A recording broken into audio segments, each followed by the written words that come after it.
untuk mengefisienkan waktu, kita persilakan pada Ustadz kita untuk menyampaikan materi pembuka pada malam hari ini. Falyatafaddal mashkuran ma'jura. Fadal Ustadzuna. Syukran. Bismillahirrahmanirrahim. Assalamualaikum warahmatullahi wabarakatuh. Waalaikumsalam. Alhamdulillahirabbil alamin. Wassalatu wassalamu ala asyrafil anbiya'i wal mursalin wa ala alihi wa sahbihi wa man tabi'ahum bi ihsanin ila yaumiddin. Amma ba'd.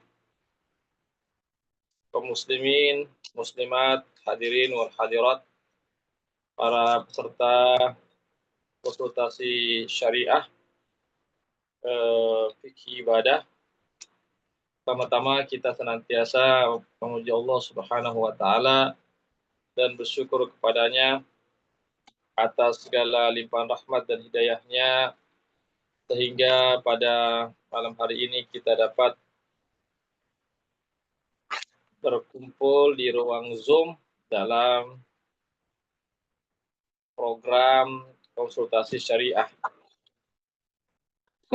Salawat dan salam senantiasa tercurahkan kepada junjungan kita Nabiullah Muhammad sallallahu alaihi wasallam beserta keluarga dan para sahabatnya, para pengikutnya yang tetap setia berpegang teguh kepada sunnah-sunnah beliau dan para sahabatnya hingga hari kiamat kelak. Amin ya rabbal alamin. Para peserta ke konsultasi syariah yang dirahmati Allah, insyaallah pada malam hari ini sebagai bahan pengantar dari konsultasi syariah kita, kami akan membahas tentang pembatal-pembatal wudhu. Ya, pembatal-pembatal wudhu. Ya, jadi wudhu itu memiliki pembatal-pembatal. Ya, pembatal-pembatal itulah yang menyebabkan wudhu kita menjadi batal. Ya, dan ini mesti kita ketahui apa-apa saja yang membatalkan wudhu tersebut. Ya, apa-apa saja yang dapat membatalkan wudhu tersebut.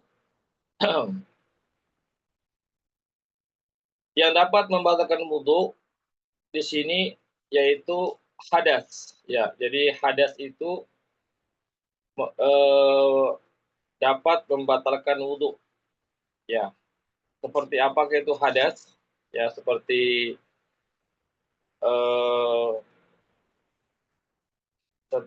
ketika seseorang buang air kecil atau air besar, maka itu adalah hadas. Ya, maka orang tersebut dikatakan berhadas. Ya. Ya, atau apa saja yang keluar dari dua jalur, ya, dubur ataupun kubul, maka itu membatalkan wudhu seseorang. Ya, atau sebab-sebab yang membuat seorang itu berhadas. Itu apa? Yaitu seperti hilangnya akal. Ya, seperti hilangnya akal, ya, atau tertutupnya akal karena faktor tidur, atau pingsan, atau gila. Ya, ini dinamakan sebab-sebab terjadinya hadas. Ya, kenapa?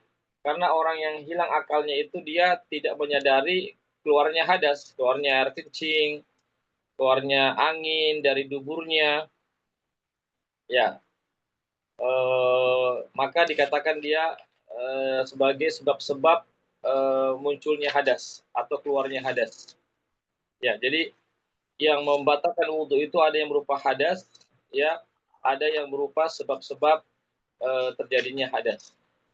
Baik, kita bahas satu persatu, ya. Yang membatalkan wudhu itu adalah apa yang keluar dari jalur buang air kecil ataupun jalur pembuangan air besar, ya, atau qubul dan dubur.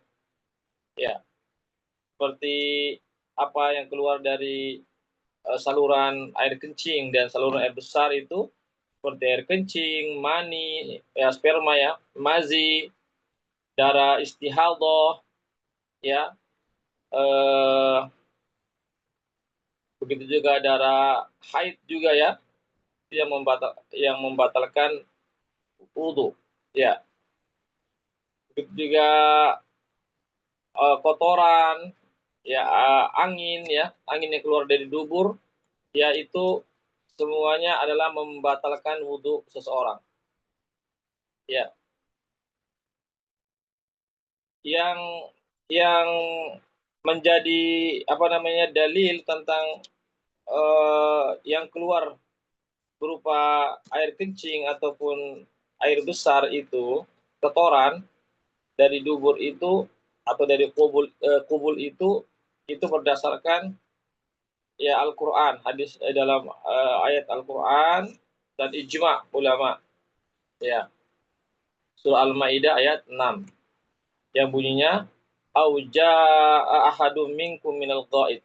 Ya, atau apa yang seseorang apa namanya yang telah selesai melaksanakan atau buang hajat, maka itu mewajibkan wudu. Ya, termasuk buang air besar ataupun air kecil, maka mewajibkan wudu atau wudunya batal dan harus berwudu kembali. Ya, begitu juga sperma atau mazi yang keluar, ya, maka itu juga membatalkan wudu. Ini berdasarkan dalil-dalil yang sahih. Begitu juga ijma para ulama. Begitu juga begitu juga apa namanya? Keluarnya darah istihadhah. Ya, begitu juga keluarnya darah istihadhah, itu darah rusak ya, bukan darah haid, itu juga membatalkan wudu. Ya, itu juga membatalkan wudu. Ya. Ikhwatul Islam, azakumullah, yaitu terkait ya tentang membatalkan wudu ya, darah rusak atau darah istihadhah. Begitu juga yang membatalkan wudu yaitu keluarnya angin dari dubur ya, berdasarkan hadis Rasulullah Shallallahu Alaihi Wasallam. Beliau mengatakan la yang sarif, ya, Nabi bersabda tentang orang yang ragu-ragu apakah telah keluar angin dari duburnya atau tidak, maka beliau mengatakan la yang sarif hatta yasma'a sautan au yajida riha. Ya, janganlah dia meninggalkan sholatnya atau membatalkan sholatnya sampai dia mendengar suara angin yang keluar atau mencium baunya. Ya, kalau dia mendengarkan suara angin yang keluar dari duburnya atau dia mencium baunya, maka ketika itu dia batal wudunya. Ya, adapun yang keluar dari badan yang bukan dari dua jalur tersebut, bukan dari kubul dan dubur, seperti keluarnya darah, muntah, mimisan, maka ini terjadi perbedaan pendapat para ulama. Ada yang mengatakan wudunya batal, ada yang mengatakan tidak. Ya, hanya saja di kitab ini dikatakan yang rojih tidak membatalkan wudu.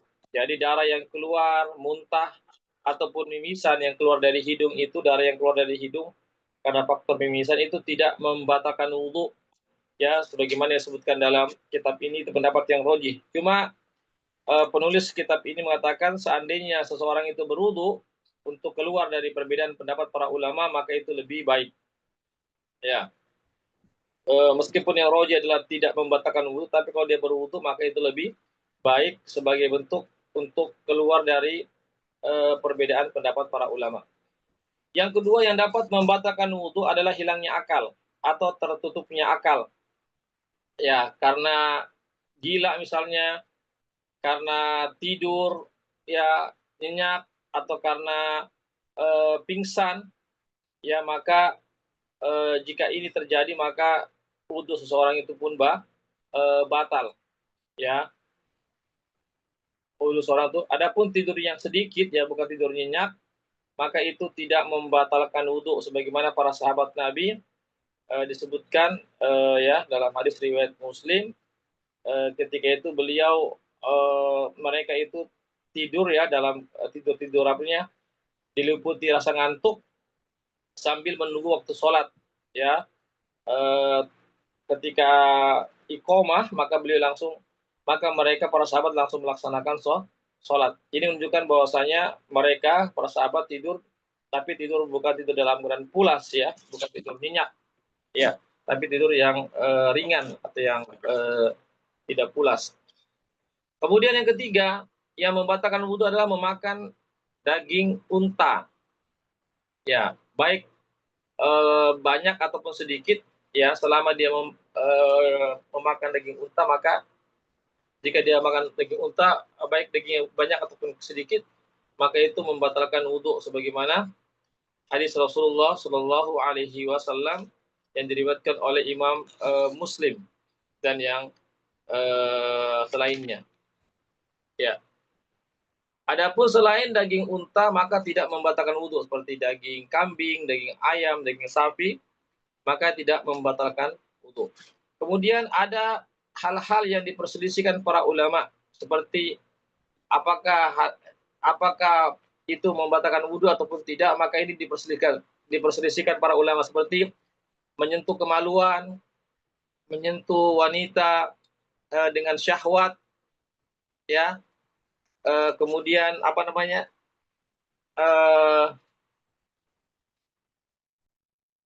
memandikan mayat, ya, kemudian murtad, ya, keluar dari Islam. Ini apakah ini membatalkan wudhu ataupun tidak? Ini terjadi perbedaan pendapat para ulama. Ya, terjadi perbedaan pendapat para ulama. Ada yang mengatakan membatalkan wudhu, ada yang mengatakan tidak membatalkan wudhu. Tapi seandainya seseorang itu berwudhu, maka itu jauh lebih baik untuk keluar dari perbedaan pendapat para ulama. Ikhwatal Islam, azakumullah. Kemudian sedikit lagi sebelum kami tutup, ya, ada permasalahan, ya, apabila seseorang itu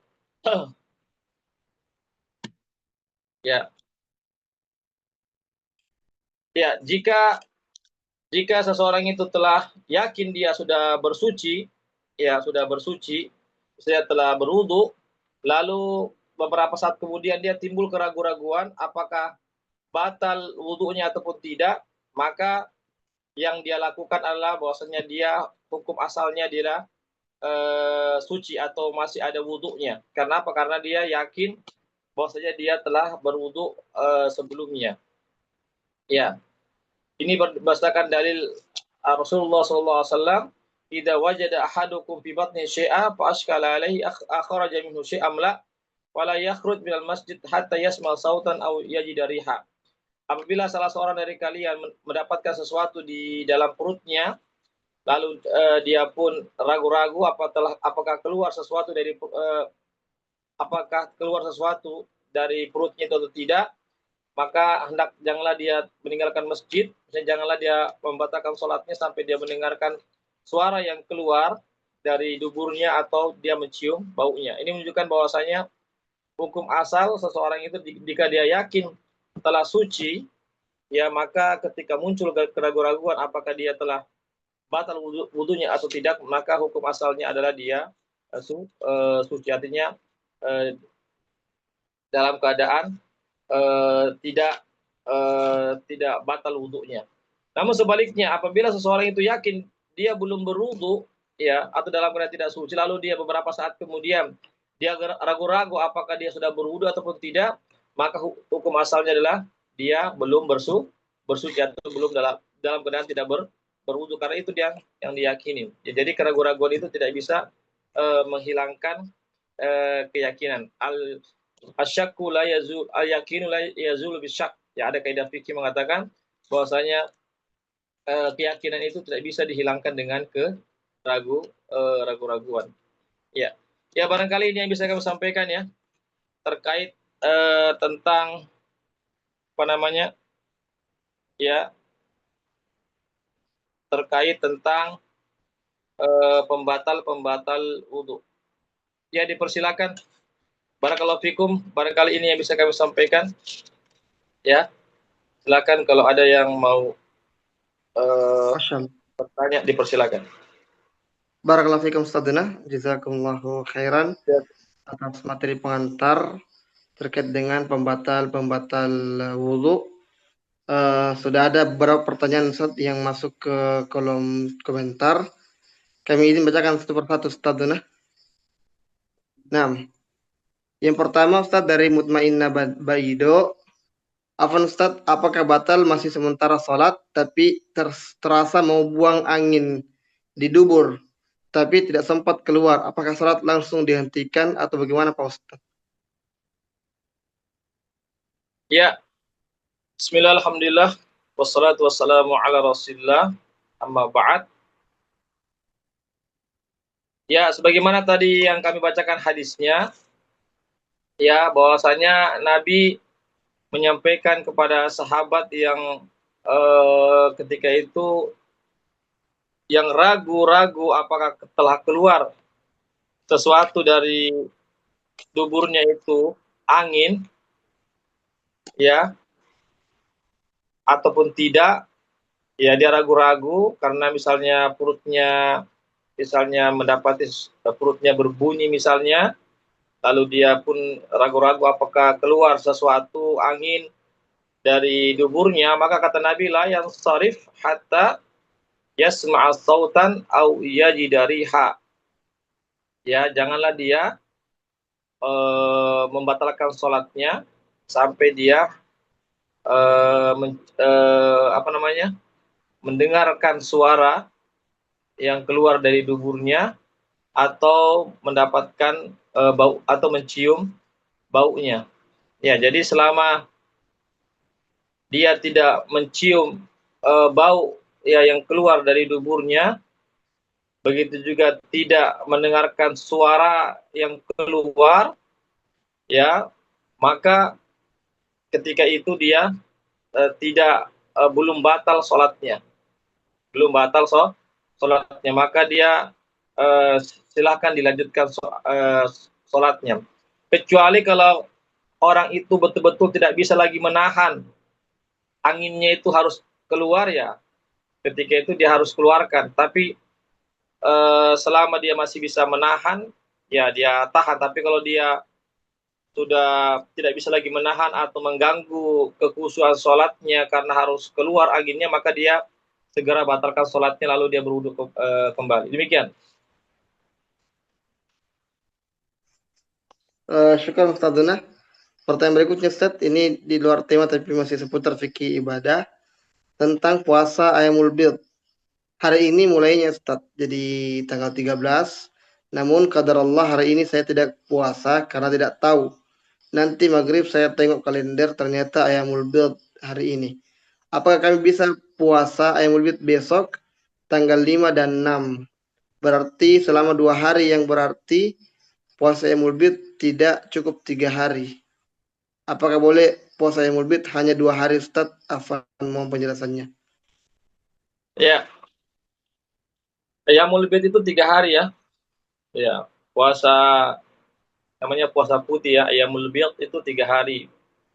Ya, idealnya itu ya di pertengahan bulan ya, tanggal 13, 14, 15 di bulan Hijriyah atau kalender Hijriyah itu. Itu idealnya. Tapi kalau seseorang itu tidak bisa berpuasa 13, 14, 15, bisa di hari-hari yang lain. Ya, bisa dikerjakan di hari-hari yang lain. Yang penting selama 1 bulan itu dia kerjakan sebanyak 3 hari. Ini sebagaimana perkataan para ulama. Jadi tidak mesti dia mengerjakan 13, 14, 15. Boleh dia kerjakan di hari-hari yang lainnya. Yang penting dia sebanyak 3 hari dalam sebulan. Tapi yang idealnya itu jika dikerjakan 13, 14, 15. Ya demikian. Syukur Ustadzana, barakallahu fikum. Pertanyaan berikutnya dari Saudari Muntiana. Afwan Ustadz, misal sementara sholat terus batuk. dan keluar kencing, apakah harus dihentikan salat tersebut? Syukur sebelumnya Pak Ustaz. Ya, ya karena keluar kencing ya maka batal. Ya, kecuali kalau batuk saja tidak keluar kencing, tidak keluar angin dari dubur, cuma batuk saja maka batal. Cuma batuk saja maka tidak batal. Tapi kalau batuk kemudian keluar kencingnya atau keluar anginnya dari duburnya, ya angin yang dari dubur itu keluar, ya maka batal sholatnya. Maka dia segera beristinja dulu, ya, kemudian membersihkan sedikit ya, yang terkena tetesan, membersihkan sedikit celananya yang kena tetesan air kencing itu, lalu setelah itu baru berwudu untuk mengulang sholatnya. Ya, demikian. Nah, syukur Ustaz. Berikutnya Ustaz, dari hamba Allah ada 2 pertanyaan, kami bacakan satu persatu. Jika dalam keadaan sholat tiba-tiba kesadaran datang dan pergi karena gangguan jin, apa sholatnya dibatalkan dan diulang lagi ketika kesadarannya sudah penuh?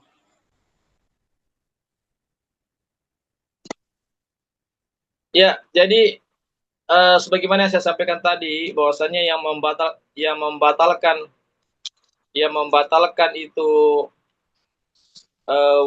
wudhu kita, diantaranya adalah hilangnya akal, ya, hilangnya akal atau tertutupnya akal, ya, hilangnya kesadaran atau tertutupnya kita punya kesadaran, seperti karena faktor tidur yang pulas, ya, tidur nyenyak, atau karena faktor orang gila, ya, ya, atau karena pingsan, ya, maka ini hilang kesadarannya atau hilang akalnya, ya, maka ketika itu maka batal wudhunya, ya.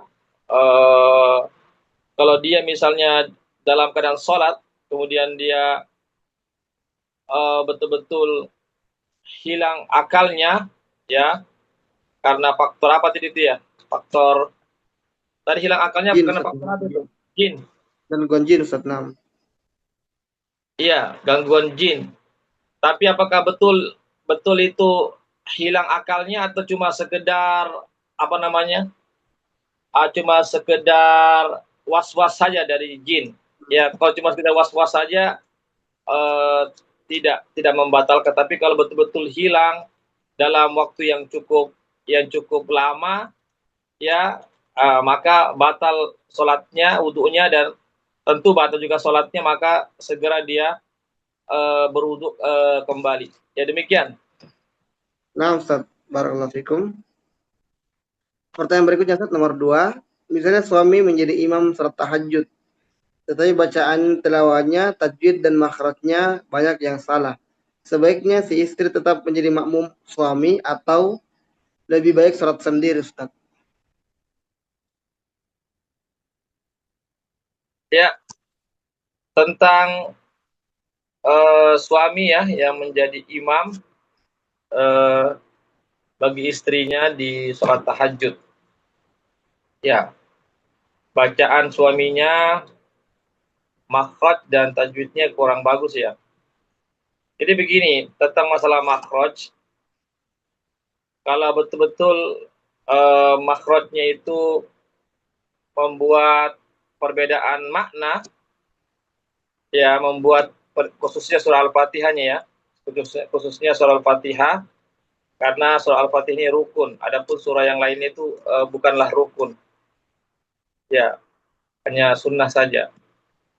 Ya, jadi dilihat dulu apakah betul kesalahannya kesalahan fatal, ya, bacaannya itu bisa merubah arti, atau kesalahannya itu bukan kesalahan fatal, cuma kesalahan yang kesalahan yang keindahannya kurang, begitu, ya.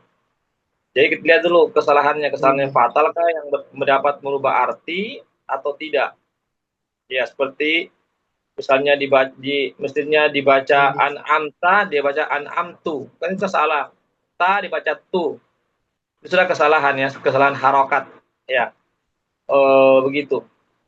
Adapun cuma jika kesalahannya cuma kesalahan tajwid saja, mestinya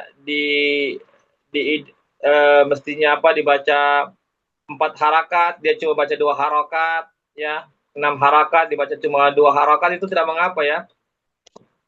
Itu cuma kesalahan-kesalahan tajwid yang tidak merubah makna. Itu yang harus dilihat dulu kesalahan suaminya itu. Ya. Yang kedua juga sholat tahajud itu sebenarnya juga dikerjakan itu sendiri-sendiri juga, tidak berjamaah. Bolehlah sekali-sekali, ya sekali-sekali dikerjakan berjamaah, tapi tidak bisa dirutinkan setiap malam berjamaah, tidak. Artinya sholatnya sebagaimana Nabi juga sholatnya juga masing-masing, ya tidak berjamaah. Ya, jadi sholat tahajud itu dikerjakan masing-masing. Tapi kalau berjamaah dengan suami sekali-sekali itu diperbolehkan. Ya demikian. Nah, Ustaz, Barakallahu. Berikutnya Ustaz dari Saudara Jono. Izin bertanya Ustaz, bagaimana tata cara mengulang salat maghrib jika masbuk 3 rakaat, tapi dia masih dapat salat jamaah, tapi pas tahiyat akhir Ustaz.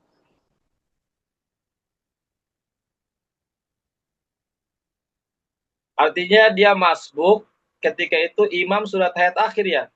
Nah, Ustaz, 6. Ya ketika itu dia bertakbir, ya yang masbuk itu bertakbir atau ihram, kemudian dia langsung tasyahud akhir. Ya, ketika imam salam dia bangkit untuk melanjutkan rakaat pertama, kedua dan ketiga. Ya, karena dia mendapatkan imam tasyahud akhir, maka dia tidak mendapatkan 1 rakaat. Kecuali kalau dia mendapatkan ruku bersama imam, maka dapat 1 rakaat. Tapi kalau dia mendapatkan imam sedang sujud atau sedang duduk di antara 2 sujud atau tasyahud akhir misalnya, maka dia tidak mendapatkan 1 rakaat. Maka ketika imam salam, maka dia bangkit untuk melanjutkan rakaat pertama, kedua dan ketiga jika sholat maghrib. Ya, kemudian salam. Ya demikian. Nah, Ustaz, Barakallahu. Berikutnya dari Mutmainah Bado. Apa Pak Ustaz, apakah batal wudhu jika kita bersentuhan dengan lawan jenis tanpa sengaja? Apakah perlu bersuci kembali? Ya, bersentuhan dengan lawan jenis, ya, apakah itu membatalkan wudhu? Ya, sebenarnya itu terjadi perbedaan pendapat para ulama. Ya, ada mengatakan batal wudhunya, ya selama bersentuhan kulit dengan kulit. Ada mengatakan tidak. Ya, kalau di kitab ini tidak batal. Ya, kalau di kitab ini yang kami bahas ini tidak batal wudhunya. Yang diperselisihkan itu kalau ada syahwat atau tidak. Dia menyentuh, timbul syahwatnya atau tidak, itu yang diperselisihkan. Tapi kalau tidak ada syahwatnya, maka itu tidak batal. Ini dalam kitab ini ya. Tapi ini sekali lagi ini permasalahan khilafiyah ini. Ya, demikian. Ustaz, Barakallahu fikum. Berikutnya Ustaz dari Farida. Apa Ustaz, jika keluar angin tidak ada bunyi dan tidak ada bau, berarti apakah tidak batal wudhunya Ustaz? Kalau ini maksudnya ini yang ragu-ragu ya, yang ragu-ragu, kemudian dia tidak mencium baunya dan juga tidak mendengar suara ini, yang ragu-ragu. Tapi kalau dia yakin ada yang keluar, dia yakin ada yang keluar, kemudian dia tidak dengar suaranya dan tidak ada baunya, maka tetap batal wudhunya karena dia yakin. Dia yakin ada yang keluar, cuma dia tidak mendengar suara yang keluar, suara angin yang keluar, dan juga tidak mencium baunya. Tapi dia yakin ada yang keluar, ada yang dia rasakan, maka tetap dikatakan wudhunya batal. Ya demikian.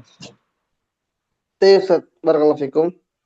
Berikutnya dari Saudara Irwan, ini nanya Ustaz, Jika selesai sholat, terus baru lihat ada sisa madhi yang keluar, apakah sholatnya harus diulangi, Ustaz?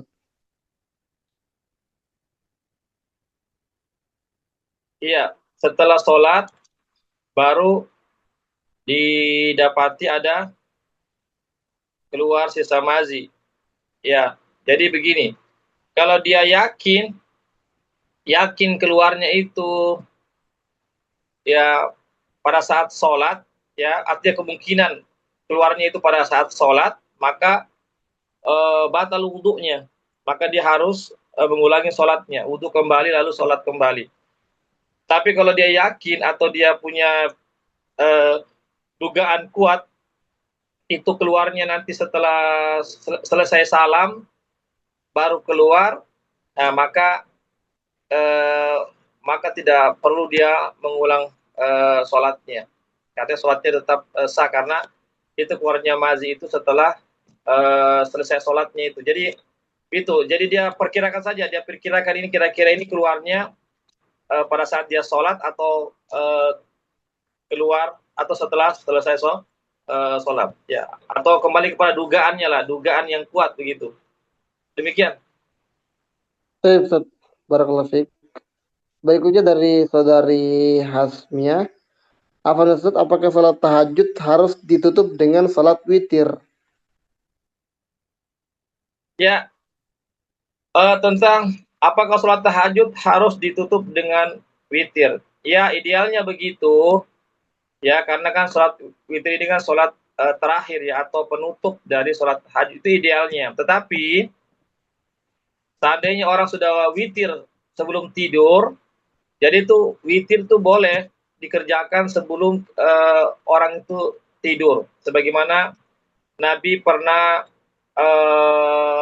menasehati beberapa sahabat, diantaranya Abu Hurairah, kemudian ada lagi sahabat yang lainnya. Nabi menasihati untuk sholat witir sebelum tidur, ya. Antu tira qabla antanam, hendaklah engkau berwitir sebelum tidur karena dikhawatirkan tidak bisa bangun di akhir malam, maka witir dulu itu boleh.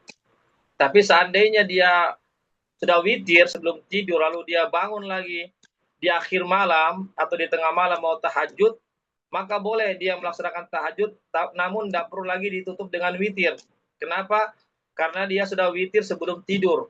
Ya, jadi kalau sudah kita witir sebelum tidur, lalu kita terbangun di tengah malam atau di akhir malam, lalu kita mau sholat tahajud, silakan sholat tahajud sebanyak-banyaknya, ya, tidak perlu lagi sholat witir. Karena apa? Karena sudah sholat witir sebelum tidur. Ya, berdasarkan hadis Nabi, la witrani fi lailatin wahidah. Tidak boleh ada dua witir dalam satu malam.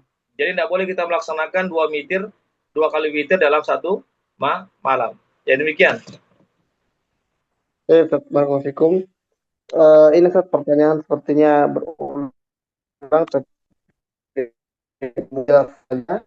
Jika kita merasakan ada keluar angin ketika kita salat, tetapi tidak ada suara dan bau, apa kita itu membatalkan salat kita, Ustaz? Iya, jadi saya katakan lagi, ya kembali kepada apa namanya, kalau kita merasakan ada yang keluar, berarti ada yang keluar kita rasakan, ya, kita rasakan ada yang keluar, meskipun barangkali kita tidak cium baunya karena tidak bau misalnya, atau kita tidak dengar suaranya karena suaranya kecil, ya, sehingga tidak kedengaran suaranya karena suaranya kecil, itu suara anginnya itu, tapi kita merasakan ada yang keluar, ada angin yang keluar, kita rasakan, maka itu batal wudhunya. Ya demikian. Ustaz, barakallahu fikum. Berikutnya Ustaz, dari hamba Allah. Ustaz, apakah ketika batal wudhu setelah salat fardu bisa wudhu kembali untuk lanjut salat rawatib?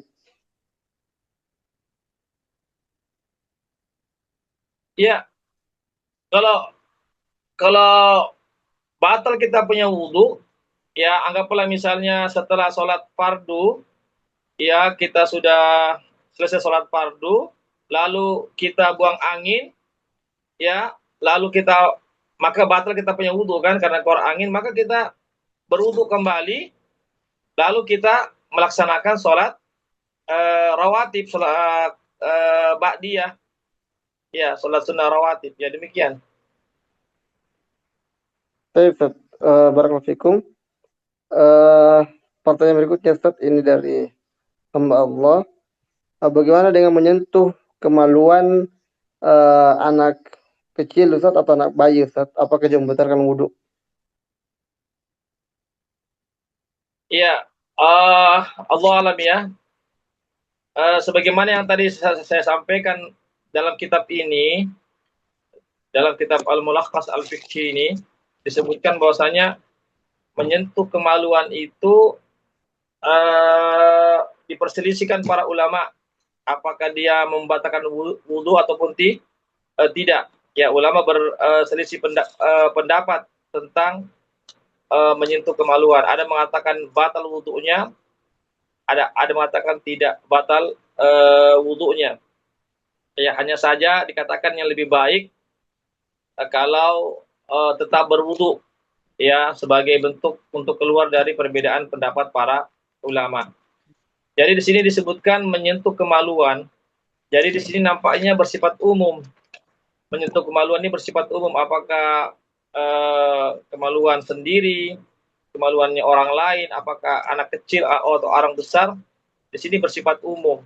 Jadi untuk lebih kehati-hatiannya, ya sebaiknya kalau berwudhu kembali. Ya, meskipun ada ulama mengatakan tidak batal wudhunya. Demikian. Ustaz, barakallahu fikum. Ini ada pertanyaan, Ustaz, tapi terkait najis sepertinya ini. Apakah betul, Ustaz? Apakah air seni anak laki-laki tidak membatalkan wudhu, tapi air seni anak perempuan membatalkan wudhu? Seperti ini najis ini, Ustaz, bukan masalah hadas. Iya, jadi itu najis itu tidak membatalkan wudhu ya. Ingat, beda antara najis dengan hadas. Kalau hadas itu membatalkan wudhu, ya, ya sebagaimana yang saya sampaikan tadi, seperti misalnya seseorang ya sudah berwudhu ya, lalu dia pergi kencing, buang air kecil atau buang air besar, maka wudhunya batal karena dia telah melakukan namanya buang air besar ataupun air kecil, atau dia buang angin, misalnya keluar angin, ya, ini namanya hadas. Adapun zatnya, zat kencingnya itu, materinya, itu namanya najis. Jika kena di tangan kita, pakaian kita, itu tidak membatalkan wudhu. Ya, jadi najis itu tidak membatalkan wudhu, tetapi dia harus dihilangkan sebelum kita melaksanakan sholat, supaya sholat, karena salah satu syarat sahnya sholat adalah bersih dari najis dan hadas. Ya, jadi mengenai air kencing anak-anak itu dia berupa najis, ya, najis. Ya, kalau dia untuk anak laki-laki, kalau dia masih kecil ya, maksimal umur 2 tahun, ya, dan dia belum ada makan makanan tambahan, masih minum susu saja, maka cukup dipercikkan saja. Ya, jika kena di pakaian kita atau di badan kita, cukup dipercikkan saja. Ini jika bayi laki-laki dan umurnya maksimal 2 tahun dan masih menyusui, ya, atau masih minum susu, belum ada makanan-makanan tambahan. Ya, ketika dia kena, ya, anggaplah anak bayi laki-laki itu kencing di kena pakaian kita atau badan kita, cukup dipercikkan saja, tidak perlu dicuci. Ya, adapun untuk air kencing anak perempuan ya, meskipun dia umurnya 1 tahun atau maksimal 2 tahun, ya, meskipun dia hanya minum susu saja, belum ada makan tambahan, tetap sama dengan najisnya air kencingnya orang dewasa. Ya, jadi anak kecil perempuan yang meskipun dia masih minum susu, ya, belum ada makan tambahan, tetapi dia disamakan dengan najisnya, sama dengan najisnya orang dewasa. Jika kena pakaian kita atau badan kita, maka harus dicuci, tidak cukup dengan dipercikan saja. Ya, demikian.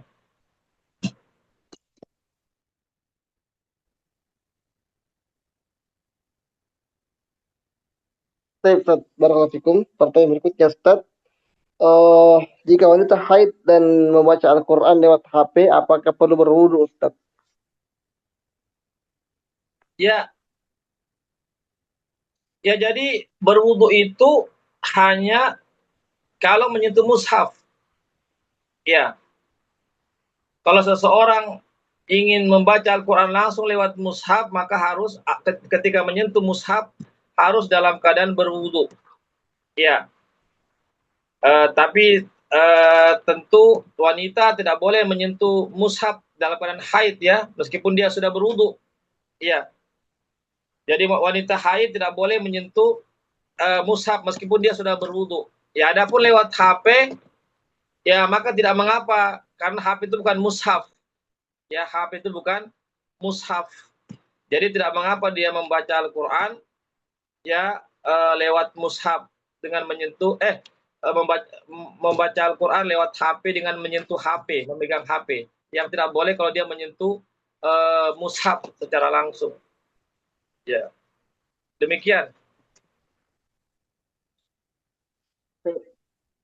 Barakallahu fikum, Ustaz. Berikutnya, apakah sah salat kita ketika pakai kaos kaki yang transparan di bagian tumit? Perempuan kayaknya saat ini. Oh iya, yang perempuan ya. Iya, jadi kaki itu aurat ya, telapak kaki itu aurat. Ya bagi perempuan ya tentunya di dalam sholat ya, di luar ataupun dalam sholat, maka harus tertutupi ya, harus tertutupi dengan kain atau dengan kaos kaki. Kaos kakinya haruslah tebal ya, tidak boleh transparan ya, tidak boleh ada yang robek ya, tidak boleh tipis karena kalau tipis kelihatan kulit-kulitnya ya, maka tidak sah sholatnya ya karena tidak menutup aurat secara sempurna ya. Begitu juga tadi misalnya kelihatan tumitnya ya, karena robek misalnya kelihatan tumitnya, maka itu juga tidak sah ya. Meskipun ada juga sebagian ulama mengatakan jika sedikit saja yang kelihatan maka tidak mengapa, tapi sebaiknya untuk keluar dari perbedaan pendapat para ulama ya sebaiknya kita tutup semuanya ya, artinya harus tidak ada yang kelihatan meskipun cuma sebesar tumit saja. Ya demikian.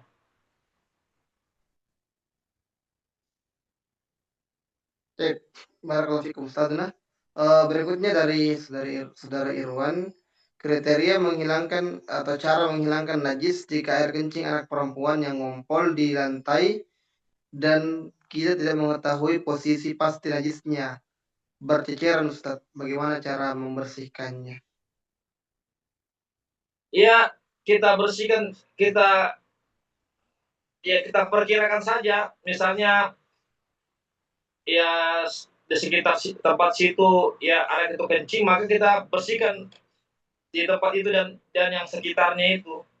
Ya, begitu. Jadi kita perkirakan saja kira-kira ini air kencingnya ini dia menyebarnya kemana gitu ya. Lebih baik kita kasih lebih-lebih sedikit cuciannya, kita bersihkan dan dibandingkan kita hanya fokus pada bagian yang itu. Artinya kita perkirakan lah kira-kira mana kira-kira yang air kencingnya itu menyebar. Begitu lalu kita bersihkan ya. Kita siram dengan air, kemudian kita lap ya, dan yang semisalnya. Demikian. Sip, syukur, Ustaz. Pertanyaan lagi, Ustaz, tambahan. Bagaimana dengan seseorang, contoh kasus, Ustaz, ada seseorang yang celananya atau pakaiannya terkena najis berat, misalnya jilatan anjing atau gigitan anjing. Kemudian tanpa sengaja dia pakaiannya itu ikut tercuci di mesin cuci, Ustaz, tapi dia belum sempat menghilangkan najis air liur anjing tersebut. Bagaimana dengan pakaian yang lain, Ustaz? Bagaimana cara menyucikan pakaian yang lain yang sudah terkontaminasi? Iya. Jadi ya jika seandainya yang terkena anjing itu apakah sudah kering atau tidak kering ya.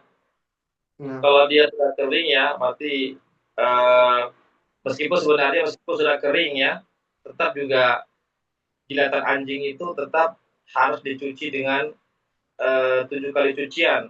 Salah satunya dengan tanah.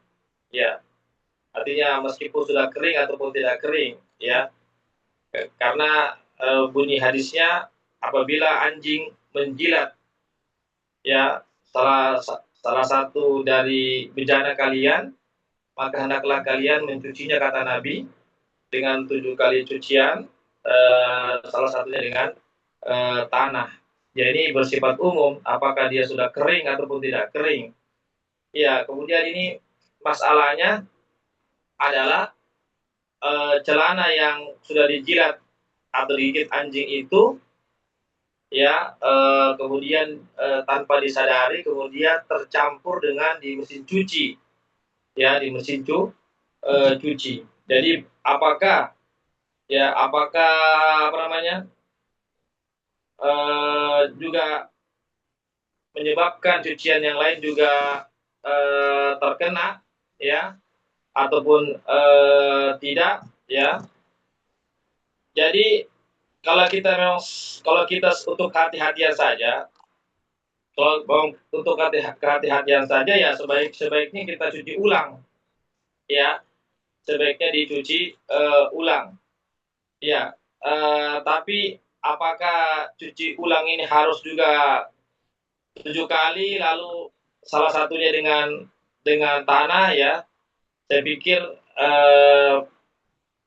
barangkali cukup memberatkan juga ya kalau banyak pakaian itu ya. Tapi kalau sedikit pakaian bisa saja. Kalau banyak barangkali memberatkan ya. Tapi intinya adalah dicuci saja dengan deterjen ya beberapa kali. Insya Allah itu najisnya hilang ya. Awal besar. Baik, Ustaz. Mungkin dua pertanyaan terakhir, Ustaz, ini dari Mafaza. Pertama, bagaimana kalau pas sholat tiba-tiba sisa makanan yang terselip dalam mulut tertelan? Apakah sholatnya batal? Bila iya, perlukah ia mengulang wudhunya atau cukup minum saja dulu untuk membersihkan sisa makanan yang ada di mulut? Iya, kalau